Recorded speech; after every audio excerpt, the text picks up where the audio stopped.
The African village that vanished overnight. A long time ago, deep in the heart of a thick forest in Africa, there was a peaceful village called Amaroka. It was a beautiful place surrounded by tall trees, with birds singing and rivers flowing nearby. The people of Amaroka lived happily. They shared what they had, helped one another, and followed the old traditions passed down by their ancestors. Every morning, smoke rose from cooking fires. Women pounded yam, men returned from hunting, and children played near the river and went to the village square in the evening. Among the villagers was a man named Chief Okonkwo, who has a smart young daughter named Adikuku. One night, Chief Okonkwo, who is the leader of the village, has a troubling dream. In the dream, he saw a moon that was covered by clouds in the sky, and this moon had completely lost its brightness. When he woke up, he was curious and frightened, so he went to the village priest the next morning to find out the meaning of this dream. He narrated the dream to the chief priest. The chief priest consulted the gods to understand the meaning of Okonkwo's dream. After some incantations, the priest said, "The moon you saw was Amaroka moon, it's disappearing and losing its brightness. This means that the spirits are restless. Danger is coming to the village. They are warning us. A test is coming, we must be very careful."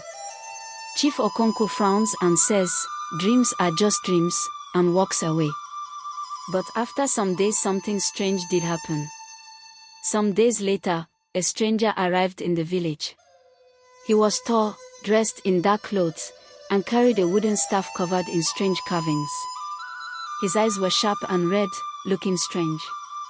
He met some villagers along the road and said with a smile, "Good evening, my dear friends, my name is Eziolu, I bring gifts for those who are worthy." He opened a small bag he was carrying and showed the people some glowing seeds and said, "Plant this, and you will never go hungry again." The villagers are excited and take him to Chief Okonkwo, who is the village leader, because they want the seeds, hoping they would bring wealth and food to their village.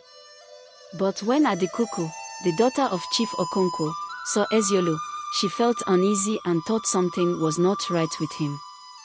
That night, while everyone was asleep, Adikuku sneaked out. She saw Eziolu standing in front of the forest, whispering to the trees. His shadow moved on its own, stretching long like a snake. Adikuku was frightened and ran to her father and said, "Papa, he is not who he says he is. I saw him talking to the trees."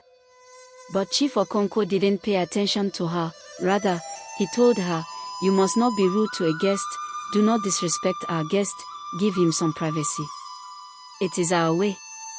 The next morning, the village woke up to a terrifying sight. Half of the people were gone. Mothers looked for their children. Brothers searched for their sisters. There were no signs, no footprints, no noise, no struggle. Just silence. Panic spread quickly. The village priest threw oracle bones to ask the spirits for answers.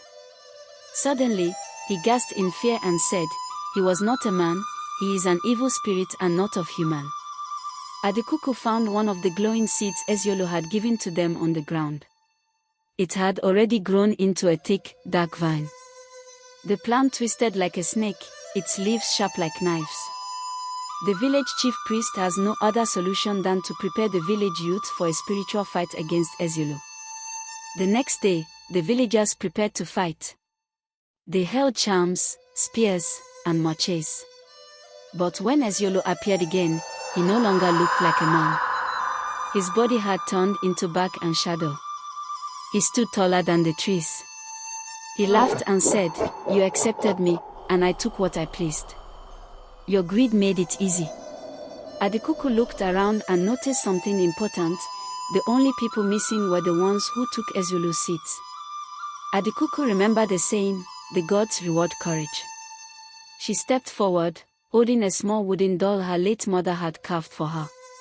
It was her only treasure. She said, "We have nothing to give you, Eziolu, but if you will take me and return the others, I am ready." As she stretched out her hand, the doll began to glow with a bright, warm light. Eziolu stopped and stared at it. The wind blew heavily, and thunder thunder roared in the sky. Suddenly, glowing figures appeared in the air. It was the spirits of the village ancestors. They have wakened. They began to chant in a language older than the trees. The ground shook. The planted evil trees dried up and turned to dust. One by one, the missing villagers reappeared. They looked confused but unharmed. Eziolo screamed in anger, his voice echoing through the forest. He looked at Adikuku and shouted, "You remembered the old ways," as his form began to fade. "This time, you win." With a final gust of wind, he vanished into the trees. The people of Amaroka were filled with joy. Families hugged. Children cried and laughed. The village priest looked up to the sky and thanked the gods. Chief Okonkwo, with tears in his eyes, fell to his knees before his daughter and said, "You saved us, because you listened when we did not." From that day on, Adikuku was known as the savior of Amaroka. And so, Amaroka village lived on, stronger and wiser. And never again did they forget the lesson: some gifts are not gifts at all.